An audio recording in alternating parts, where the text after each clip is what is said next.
Om Shri Gurubhyo Namaha Harihi Om Shruti Smruti Purananam Alayam Karunalayam Namami Bhagavatpada Shankaram Lokashankaram Vishayanaamanukulye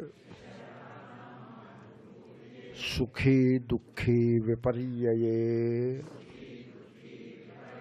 Sukham Dukkham cha Taddharmaha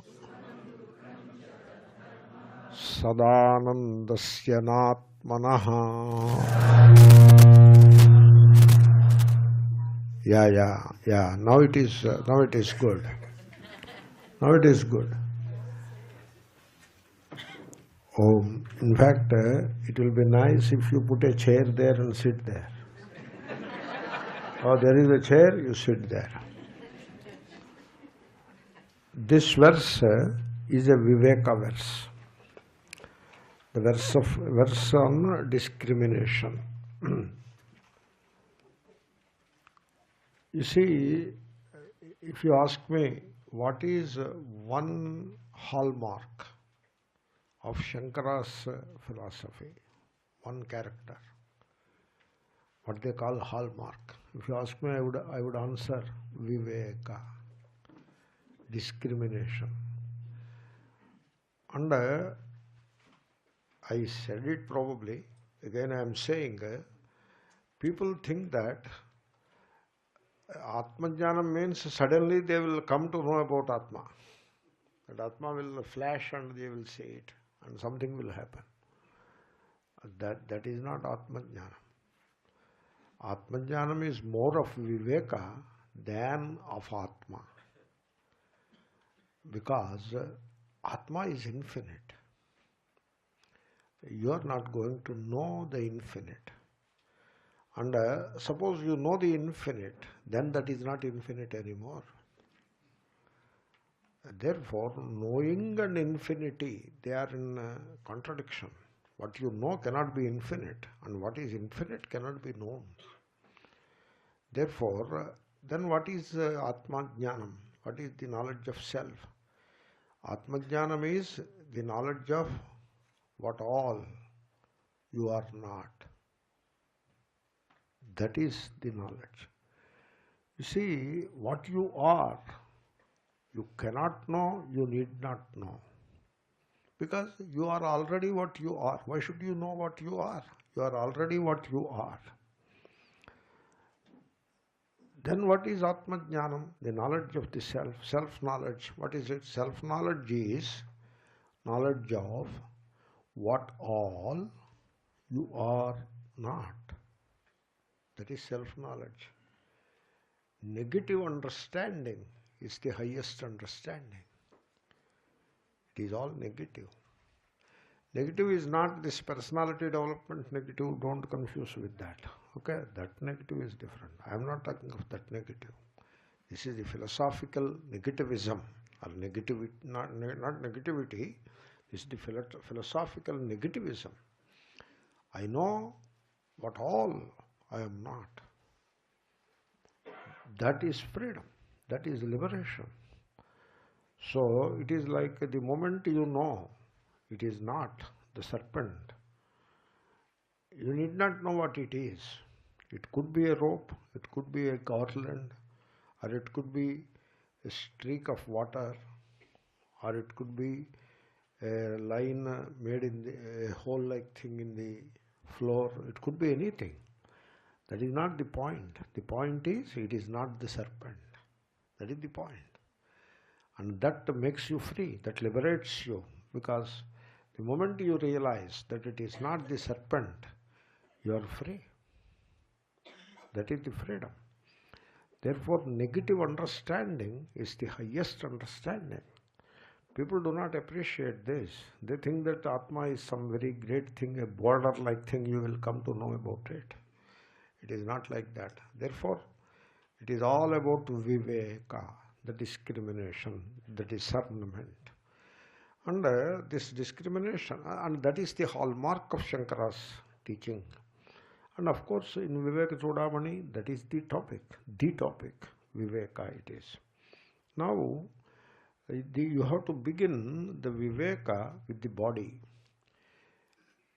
When it comes to the things of the world, the outer things, there also you have to know that there is nothing which I can call mine. That you should know. My house is wrong. There is no such thing called my house. There is a house. My house is wrong. That is called Vairagya. That is slightly different. So now I don't go into it. When time comes, I will discuss that. Presently, the Viveka, the discrimination, begins with the body. So in the meditation, I have discussed this topic. Today morning meditation was about that kind of discrimination only, which is part and parcel of what we call asanam. I have briefly described this discrimination, that I am not the body. I am the one. Then who am I? That is not important. That is not the point. Then what is the point? That I am not the body is the point. Now, either people don't get it or they don't want to get it. Sometimes it happens like that because people are attached to the body, badly attached. Suppose you cultivate a habit of worshipping the body all your life, and now suddenly somebody comes and tells you that you are not the body, then you don't like it. You don't want to give up that identification with the body because of the habit of worshipping the body. Therefore, people who worship the body and who make others worship the body, they are missing the whole point. So, these are some of the difficult things to say because it is like swimming against the current. You know, Ganga flows and you have to swim against the current. Did you ever try to swim against the current? It is the most difficult thing to do. Floating across is the easier thing to do. So, therefore, you have to begin the discrimination with the body. Generally, we say philosophy is for the higher goal of moksha and all that, which is true. We study the Vedanta to gain the knowledge of the self and get liberation, freedom, moksha. But at a very mundane level, your identification with the body is the single important cause of all suffering in life. And if you are able to discriminate with reference to the body, create that small space. This is what is called space. If you are able to create some small space with reference to the body, a little space with reference to the body, you are a free person. And if you don't have that space, means what? There is complete identification with the body. In fact, it can become an obsession, an obsessive identification with the body.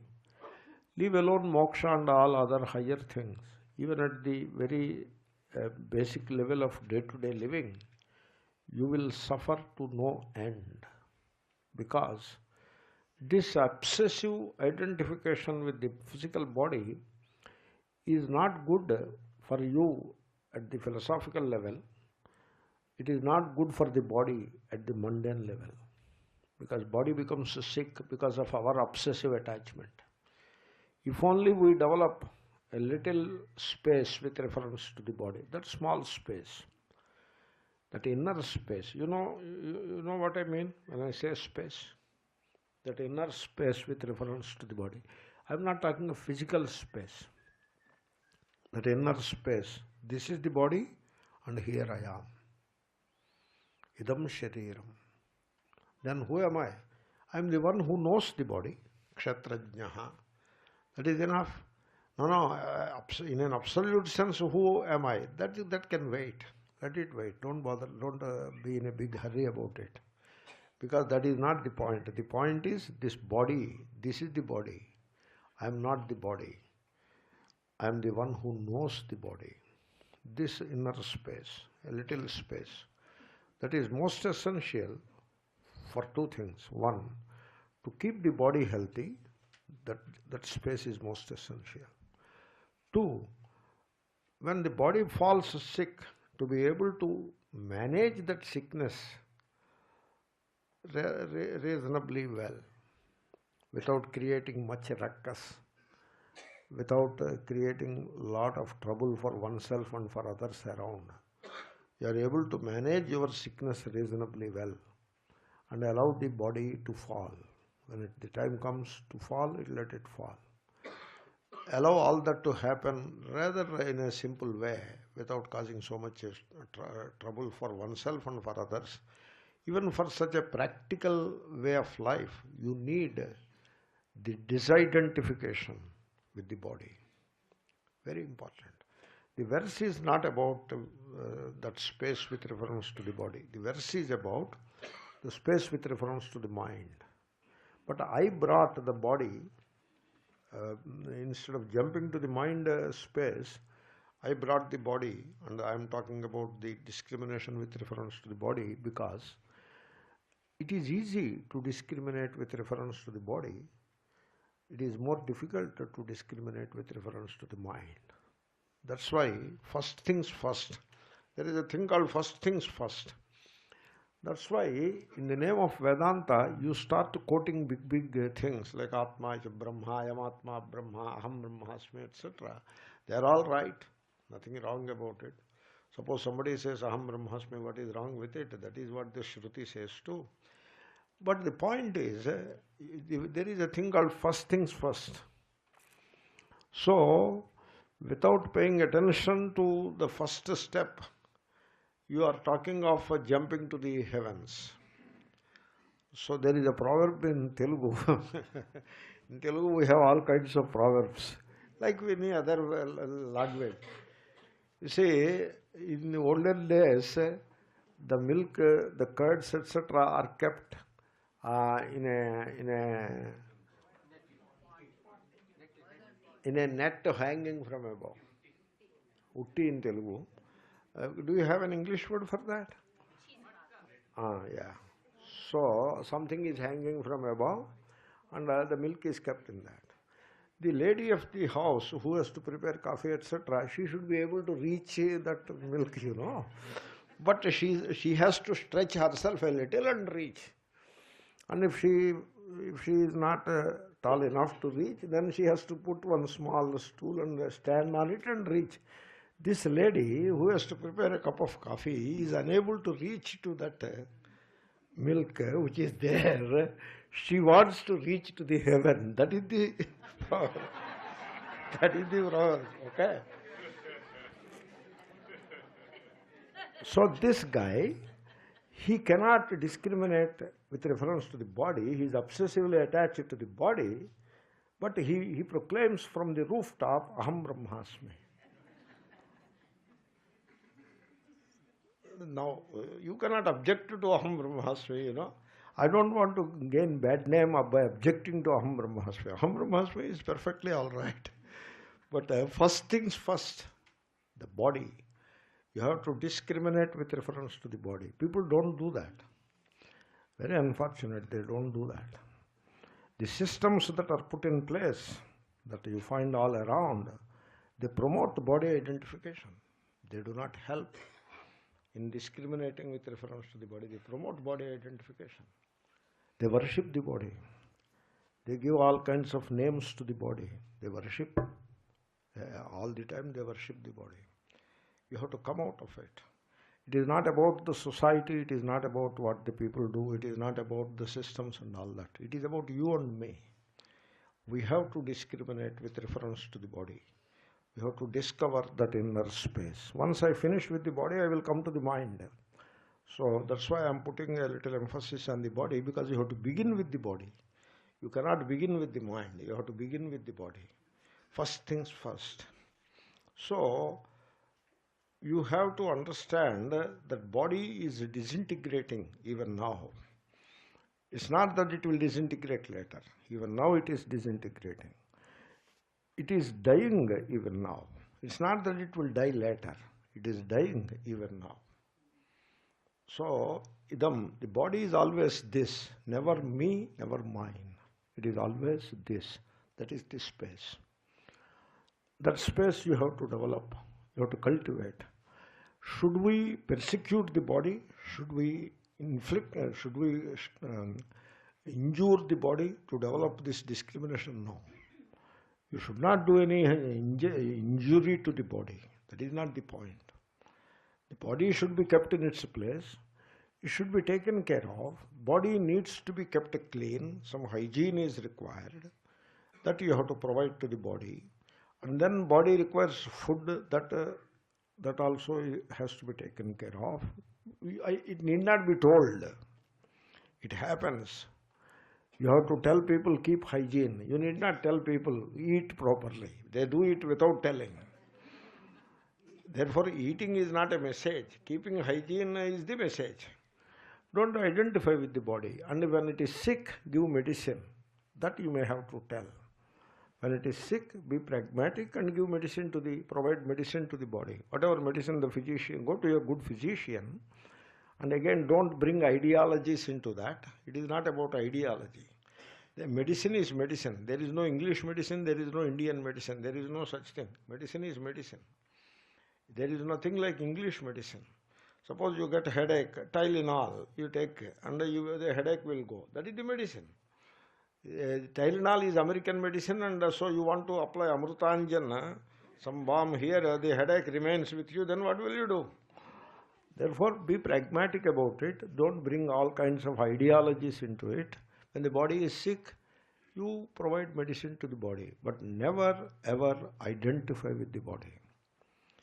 Now, the first things first. Now I tell you, as you sit here and now, as long as you identify with the body and you derive the sense of self from the body, that is the practical aspect of identification with the body. What do you mean by identifying with the body? You derive the sense of self from the body. I am a Brahmana. You are deriving from the body. That sense of self from the body. I am old. You are deriving from the body. I am male, female. You derive from the body. I am white, black, brown. You derive from the body. That you stop. You, all the time you photograph your body. You are deriving the sense of self from the body. And so this is how this obsessive attachment to the body is kept in place. You have to neutralize all these methods of identifying with the body, and so keep the body in its place. You have to develop that space with reference to the body. I said enough. Maybe I will say again when time comes, when the verse demands it. You see, I conclude by saying this much. You see, people, they want to create space. That's why when making home, they make it bigger. And the master bedroom, they make it bigger. Normally 10 by 10 should suffice, but they make it 15 by 20. And then bathroom also they make it big. Why do you need bigger? Because I want more space. And the sofas are made bigger. Why do you make it so big? Because you want more space. And you see how the human mind operates. They explore the outer space. Take a rocket and go into the outer space and see what is there. What will be there? Lot of space will be there. And many bodies like earth will be floating around. That is what you will have in space. So they explore. They go to moon, now they are trying to go to Mars, etc., etc. This exploration of the outer space. All this they do. The exploration of the outer space is science and technology. Seeking more space all the time, it is how we live. So while making the home, you push the home onto the road and make it. So that the space, the road space is reduced and the inner space is increased. That is what we do in India. And within the home, you want more space. Therefore, Means make more space wherever possible. Get a bigger plot of land and make a bigger home because you want more space. In kitchen, you want more space. While sitting in a chair, you want more space. Everywhere you want more space. In a way, people are crazy about the outer space. In their anxiety to gain more outer space, they fail to discover the inner space. Now you have so much attachment to the outer space, you hanker after the outer space so much. What about the inner space? You should develop some inner space. Don't you need inner space? Only outer space will serve the purpose? No. You need that inner space. And you need to explore that inner space. Let NASA explore the outer space in America and ISRO in India. They are exploring the outer space. Government provides budgets and there is wonderful technology, science, everything. Let them do their job. You sit here and explore. You cannot explore outer space, you know. But our friends want to explore outer space also. How do you explore outer space? How do you explore? Suppose you look up on a clear, cloudless, sunny, on a clear, cloudless night. You look up, you will find a maximum of, you can count a maximum of 4,000 stars with the naked eye.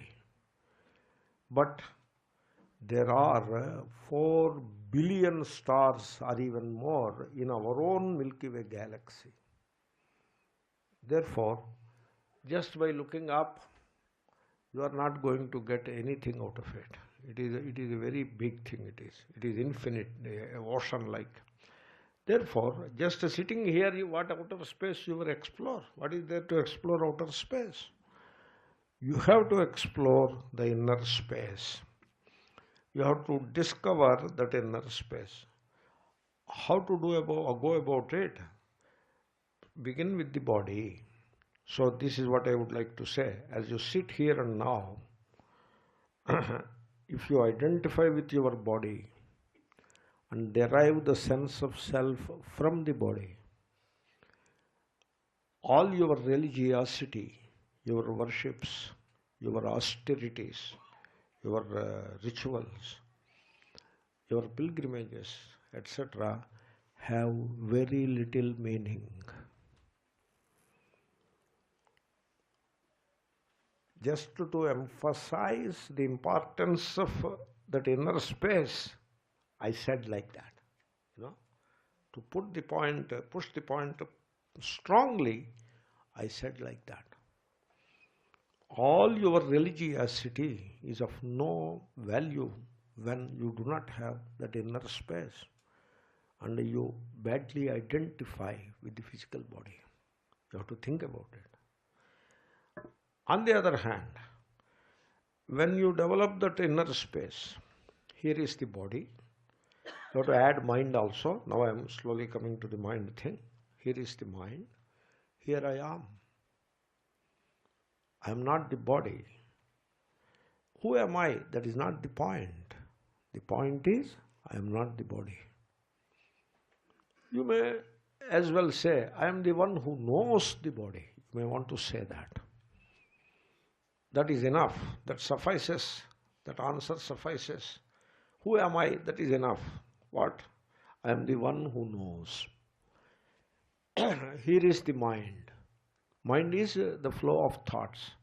There is nothing called a mind sitting there. There is nothing called it's not a thing sitting there. It is a flow. Flow of what? Flow of thoughts. And therefore, at any given moment, there is only one thought. In a moment, there is a thought. Thought is momentary. So in a given moment, there is one thought, and that is the mind. There is no other mind. Next moment, this thought goes and another thought comes. Then that becomes the mind. That is, mind is a faculty. Mind is not, the word mind gives a feeling that it is something like table, chair, mind, like that. Mind is not a thing. It is a a process, the process of mentation. That is what mind is. Mentating means, so what is speech? What is speech? Speech is speaking. Just take like that, some illustration. Similarly, mind is a thinking. Thinking is the mind. What is thinking? Throw a thought, and then one more thought, then one more thought, then one more thought. The thoughts can repeat. Then you feel continuity. Or they can be different. Then there are discursive thoughts or digressive thoughts, whatever. Therefore, at any given moment, there is one thought, and that thought is the mind. Therefore, mind is a flow. That flow is there, the flow of thoughts. That is the mind. Here is the mind. Here I am. I am not the mind. Mind is neither mine nor me. It is a mind. It is a mind. You see, you cannot say my mind. You cannot say. Because mind, you see, thought is linguistic. It is. Thought is linguistic. You cannot have a thought without the corresponding language. Like, for example, you cannot have the thought of the pot without the word pot. The word and the corresponding thought, nama, rupa, they go together. Rupa is the thought, nama is the word, ghata, the word, and the pot thought that is there in the mind. They go together. Suppose from your inner consciousness, the word pot is erased. Suppose the word pot is taken out from your inner consciousness. Then the idea of pot is also gone. It will not be there.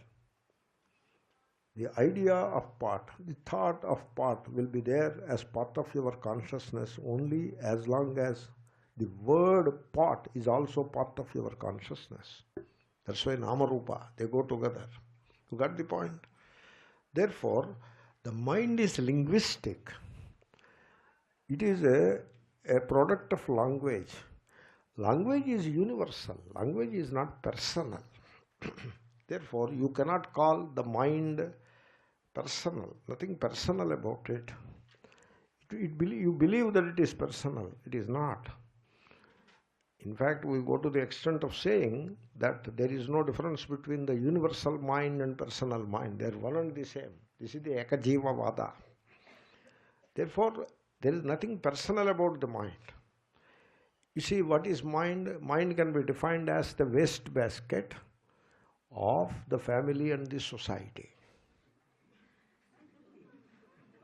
That is what your mind is.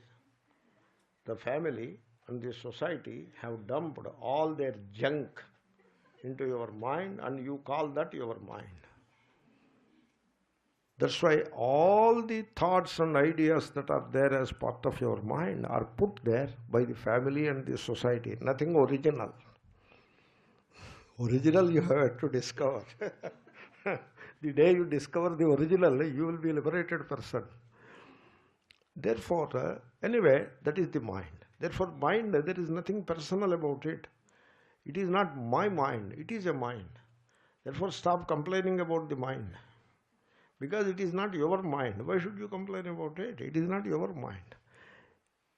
It is the society's mind. It is the family's mind. The community's mind it is. It is not your mind. That's why you have an Indian mind and an American mind. American mind is the mind of the American society. Indian mind is the mind of the Indian society. That is what it is. Therefore, that is the mind.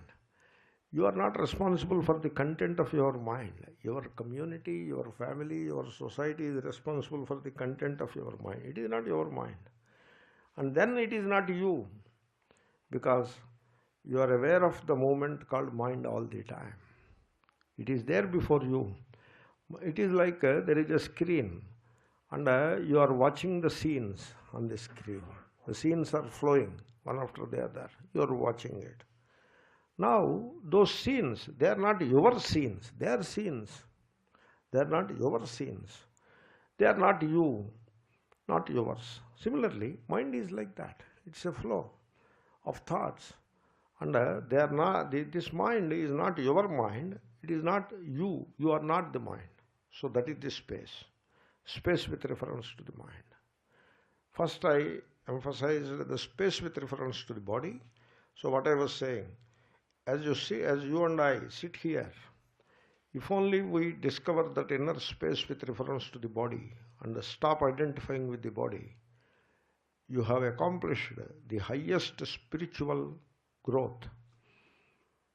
All the rituals, worships, pilgrimages, sacred baths, etc., you don't need anymore, because you have accomplished the highest spiritual growth possible by just disidentifying with the body, then with the mind.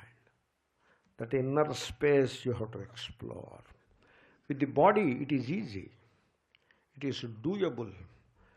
If you find any difficulty with reference to body discrimination, that difficulty is there only because of many systems that you have created for identifying with the body.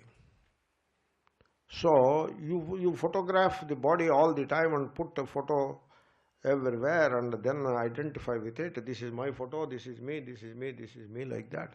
This is me when I was 10 years old. This is me when I was 20 years old. This is me when I was 30 years old. Like that. You have albums, series. Once I went to a friend's home in Manhattan.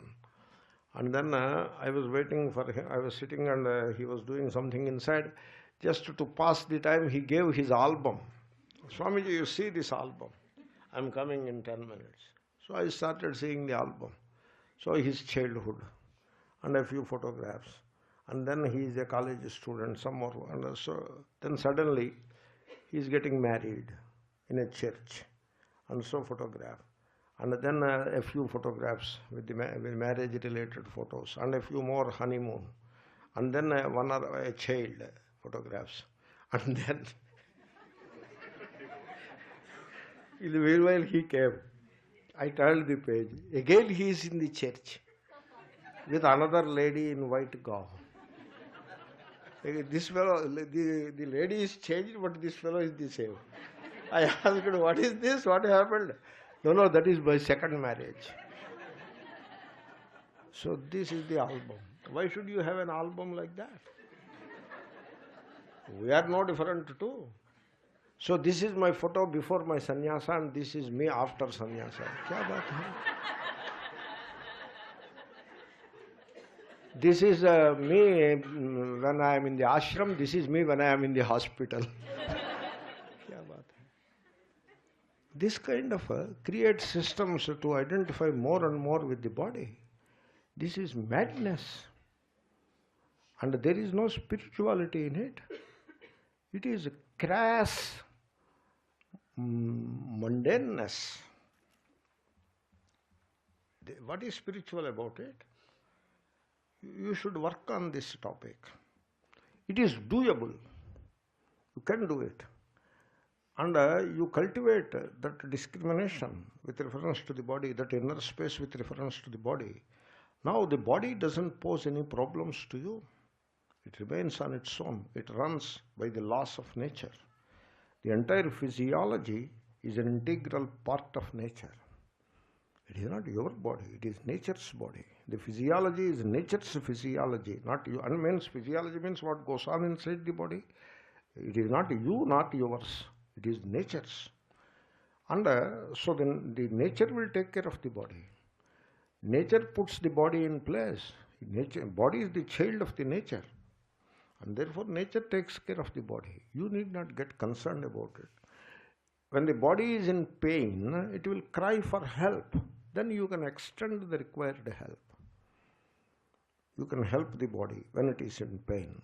In the rest of the time, you leave it alone. This is what is called a generous indifference. So that kind of a generous indifference with reference to the body is what I am calling the inner space. With reference to body, it is doable. You should do it. Then comes the mind. The mind has what are called states, a state. When something comfortable to you, desirable to you happens, when things around are in your favor, the mind acquires a particular state, an ambience it acquires. That ambience is favorable to you, that favorable ambience. We give a name to it.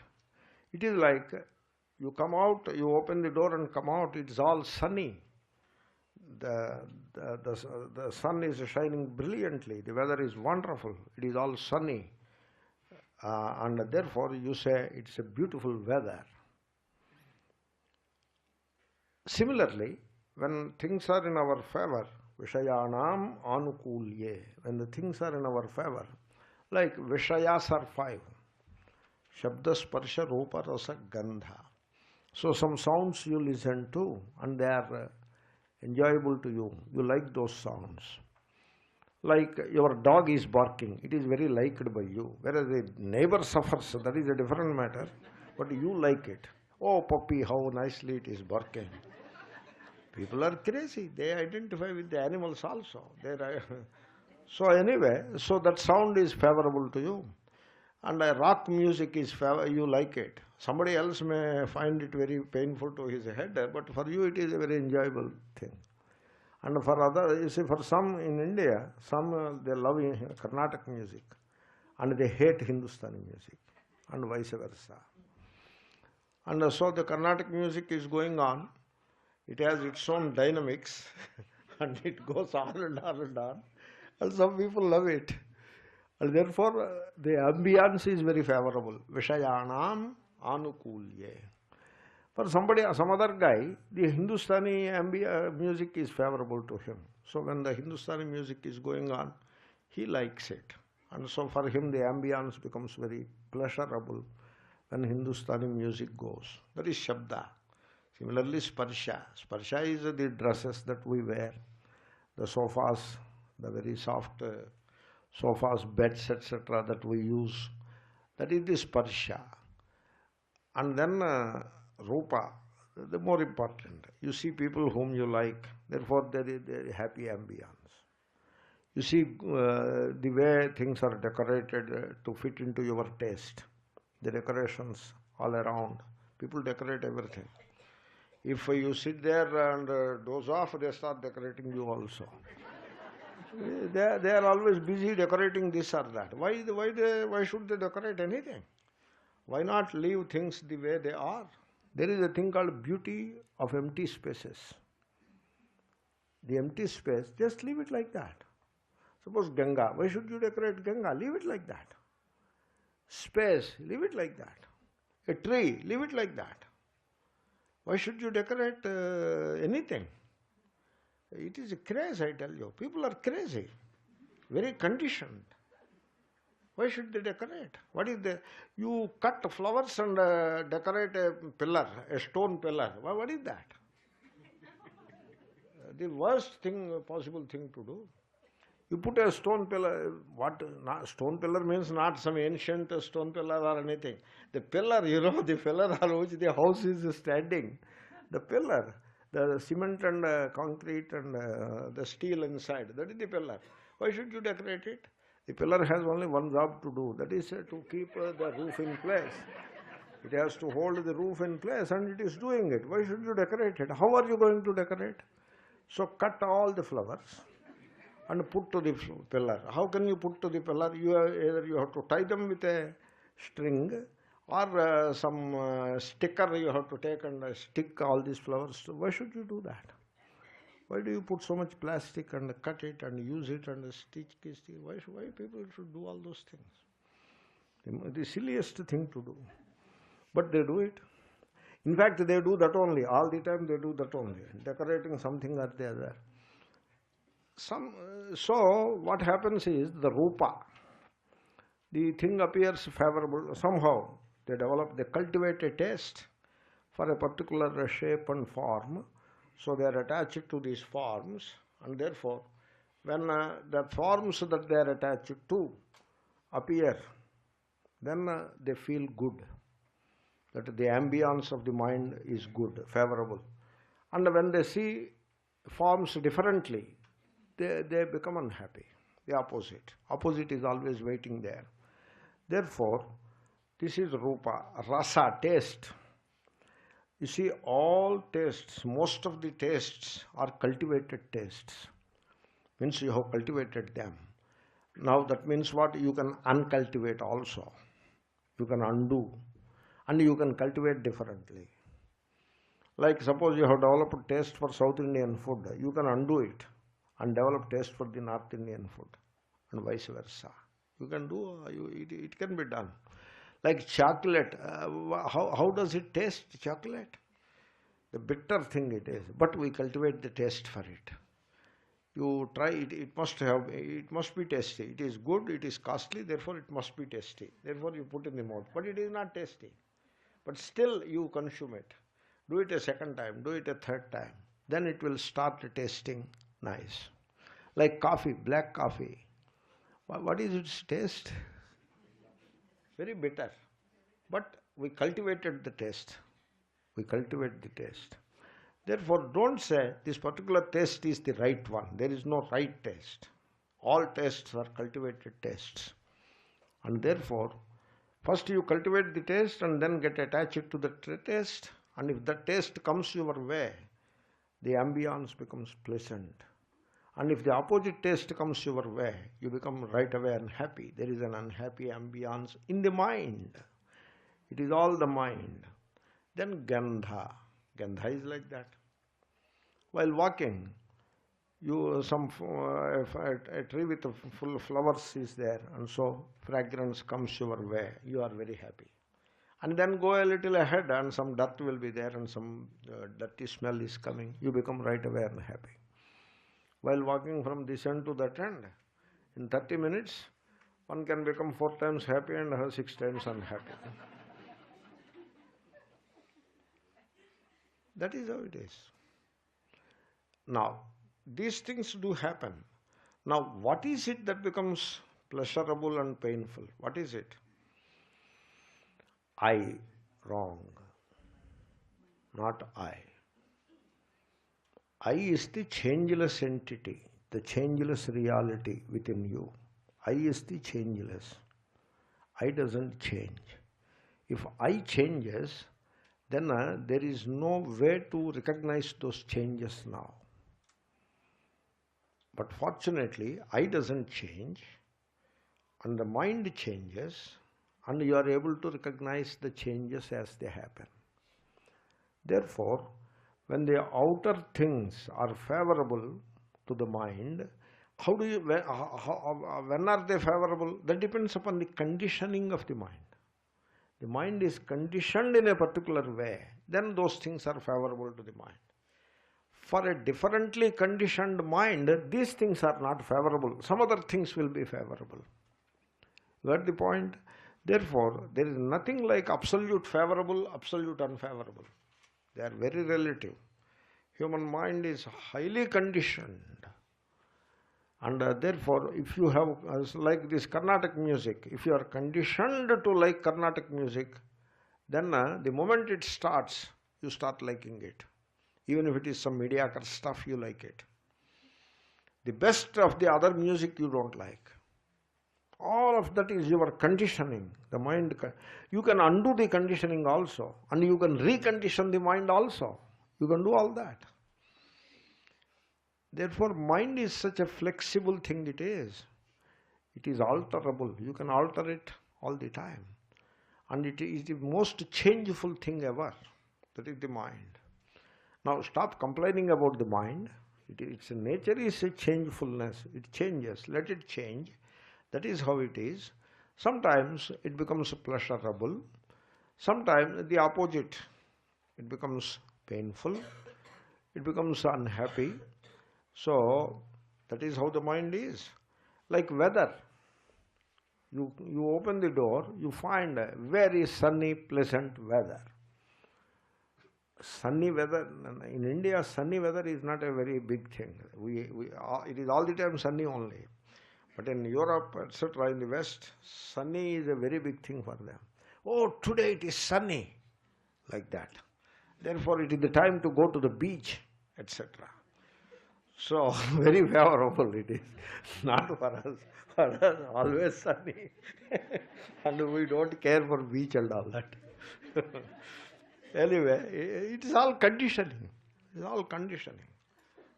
So, you will go to beach. What will you do there? What will you do? You lie down. You can do that at home. At home also you can do that. No, in beach we should lie down. Something will happen. There is a conditioning associated with it. All conditioning. Therefore, certain things are favorable based on conditioning.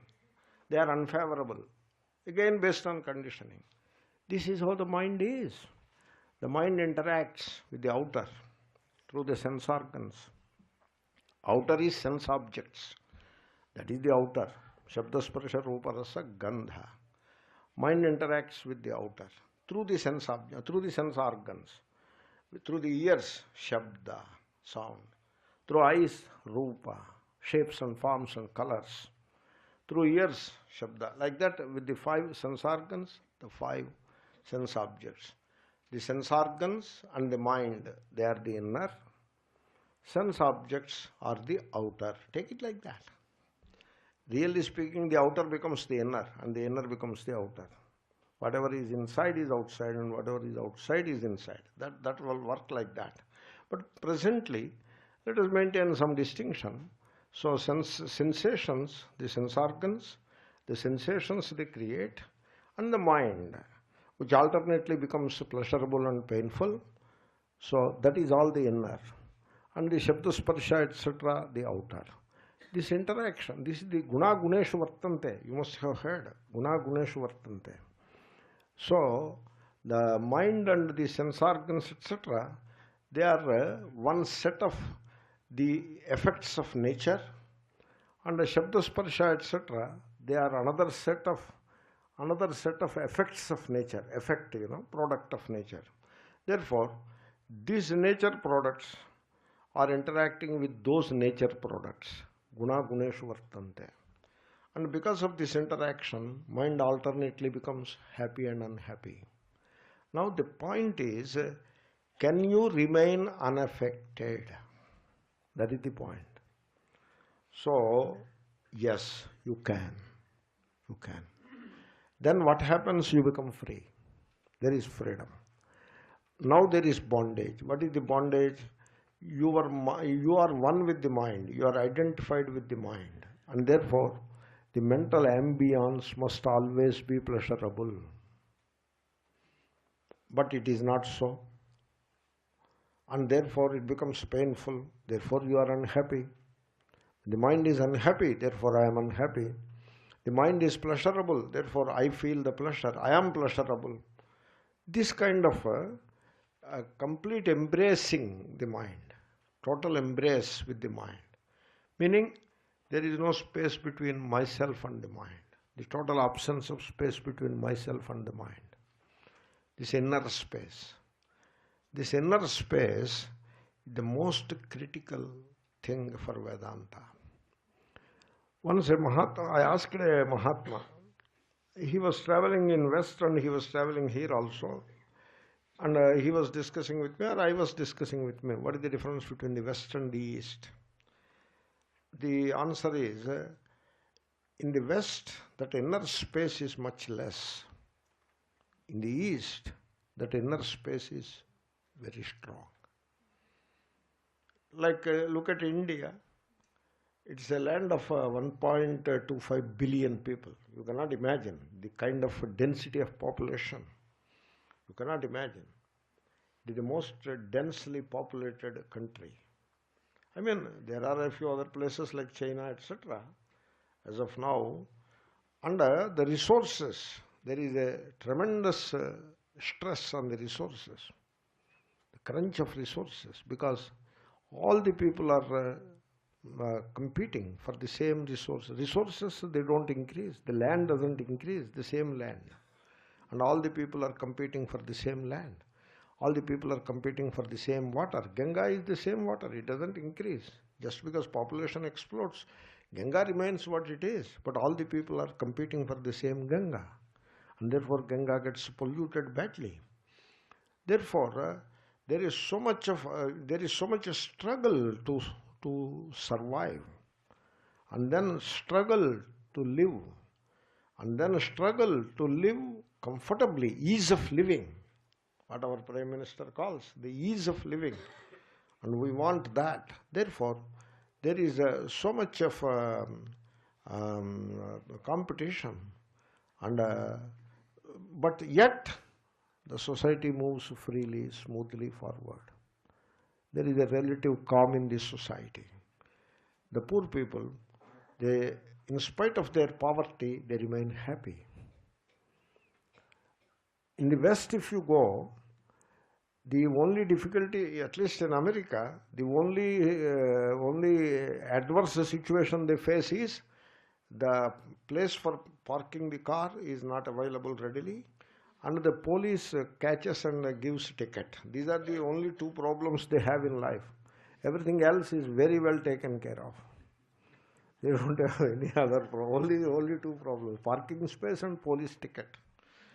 Because police ticket means you have to pay fine, and then the insurance, vehicle insurance jumps up, and your history gets spoiled. So many issues are there with it. So these are the only two problems they have. They don't have any other problem. But they find it very difficult to remain happy.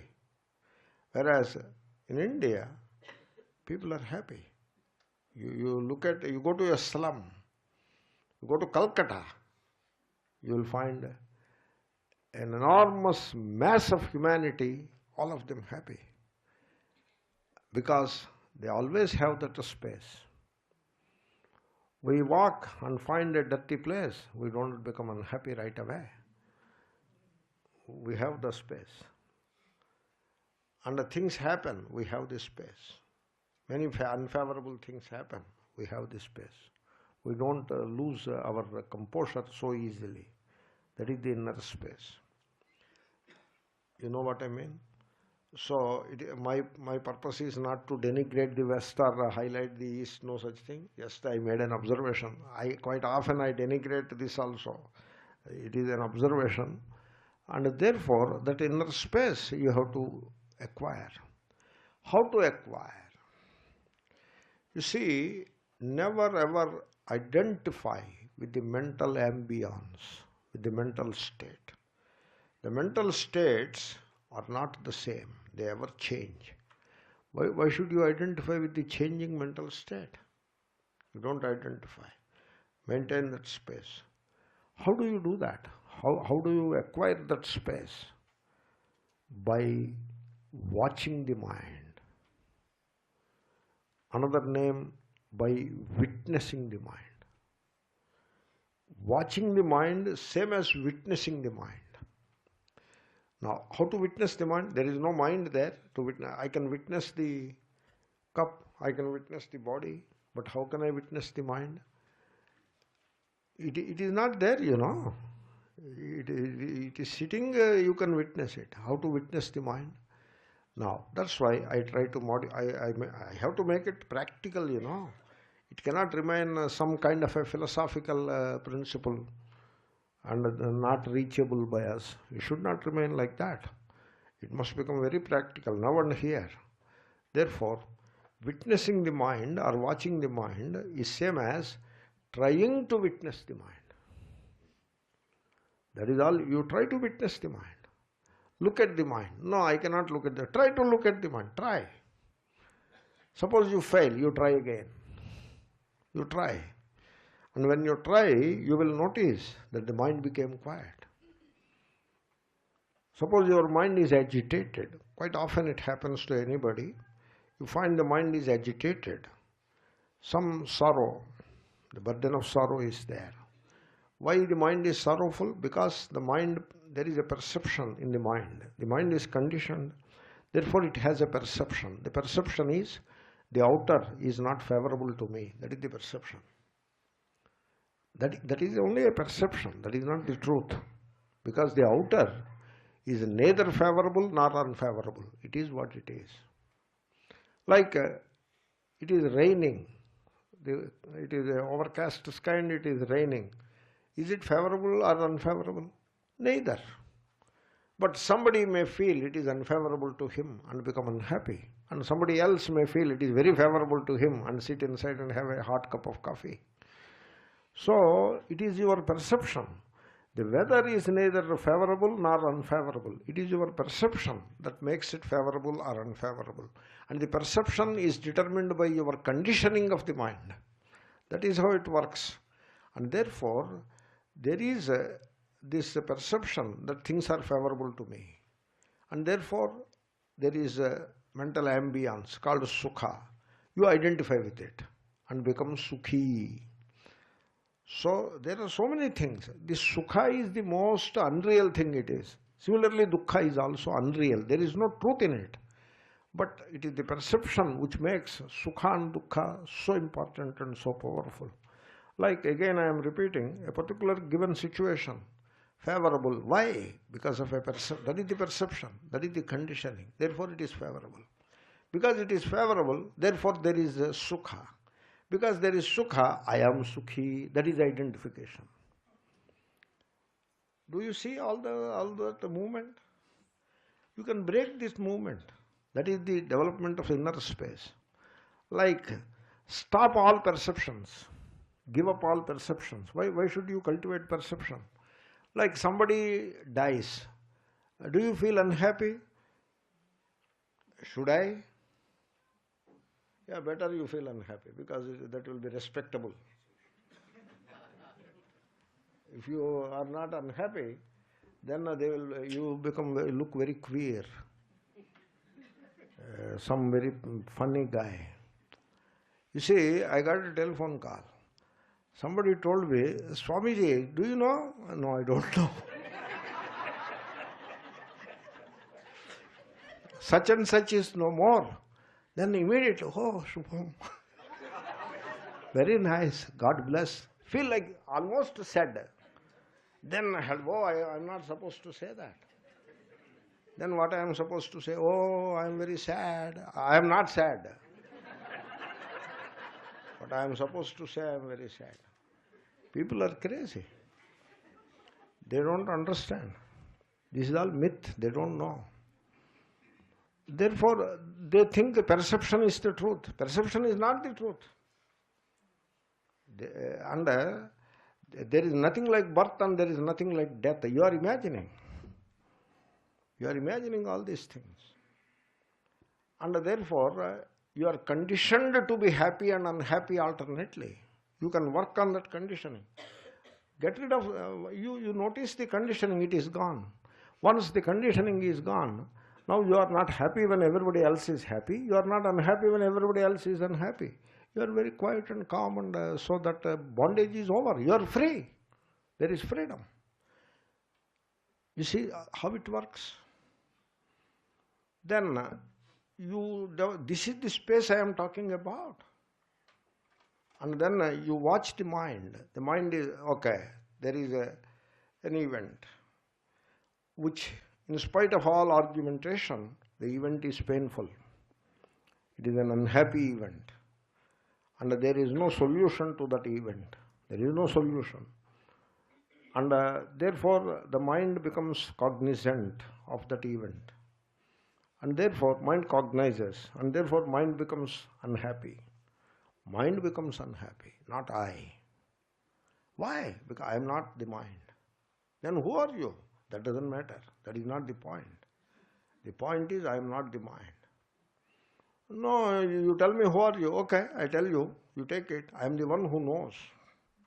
Kshetrajna. Mind is also Kshetra. I am the one who knows. This mind, I am looking at this mind for a long time now. I am most familiar with this mind. Like you also, everybody. This mind, it becomes happy and unhappy all the time. It remembers something and becomes happy. Okay, let it be happy, I don't mind. Now it remembers something else and becomes unhappy. Now, I am not going to become unhappy. I watch the sorrow in the mind. I don't try to get rid of it. Trying to get rid of the sorrow is an identification. It is part of identification. I don't try to get rid of sorrow. Let it be there. It will go in its way. It comes and it goes. It came, therefore it will go. And no, sorrow will stay with you for some time. Let it stay. I don't mind. It's a guest, let it stay for a while. We have a song, Sukha to aata hai, jata hai, dukha to hamara sathi hai. Something like that. The pleasure comes and goes, but the pain is our constant companion. Let it be. We don't mind. That is the space. And once you have that space, you are free. More space, more freedom. Inner space, not outer space. People are conscious of outer space. They always seek more outer space. They get more outer space. That is not the point, that inner space. That is the verse. So let me put it in sequence. Vishayanam anukulye sukhi. When the sense objects are favorable, the ambience is of pleasure. Viparyaye dukhi. When the sense objects are unfavorable, the ambience is of pain. So this is how sukha and dukkha happen. Pleasure and pain happen. Sukha is good weather. Kha is weather, Kha is weather. Sukha, good weather. Bad weather. Duhu kha, bad weather. Inner weather. Outer weather is there. Good weather, bad weather. Inner weather, good weather, bad weather. That is the mind. And mind is like weather. And therefore, there is sukha, there is dukkha. For some time, sukha will be there. Good weather comes, goes. Bad weather comes, goes. Sukha comes, goes. Dukkha comes, goes. So, tat is mind, tad dharmaha. So, pleasure is the ambience of the mind. It is the quality of the mind. Alternately, pain becomes the quality of the mind. Therefore, this pleasure and pain, they alternate. They alternate. Inexorably, they alternate. You cannot keep pleasure and more pleasure and more pleasure. You cannot keep. It has to alternate. Pain will come. Same with pain. You cannot have constant pain. It will alternate. Pleasure will come. This is how the mind alternates all the time. Tad dharmaha. They are not the qualities of Atma. Atma is myself. I. Atma is I. They are not my qualities. When there is sukha, it is not my sukha. It is sukha. And it is the quality of the mind. When it is dukkha, it is not my dukkha. It is dukkha and it is the quality of the mind. It is not mine. Natmanaha, not mine. Then what is the quality of Atma? Ananda. Now, what is this Ananda? We have seen Sukha, Dukkha, pleasure, pain. What is Ananda? Let us translate Ananda. Suppose you say happy, unhappy. Sukha is happy, Dukkha is unhappy. Okay? Then you cannot say Ananda is happiness because already you are using happy, unhappy. That's why all this 1 hour I am using pleasure, pain. So I have kept happiness separately. Now I can apply happiness to Ananda. Right? But suppose you put Sukha, Dukkha as happy and happy, happy and happy. Then I cannot use happy or happiness for Ananda. I have to use some other word. There are 2 words that can be used. In English you have to translate, Otherwise, I won't translate. Okay, don't translate. No, Ananda is Ananda only, I won't translate. Arey bhai, you are teaching in English, you translate it. No, I won't translate. Ye kya baat hoga? So that is not the way, you have to translate. Okay, I would like to translate in 2 ways after examining the Oxford Dictionary, this and that. Bliss is the word used, chosen by many scholars. Many Mahatmas have chosen it and they use it as Ananda, not Sukha Dukkha.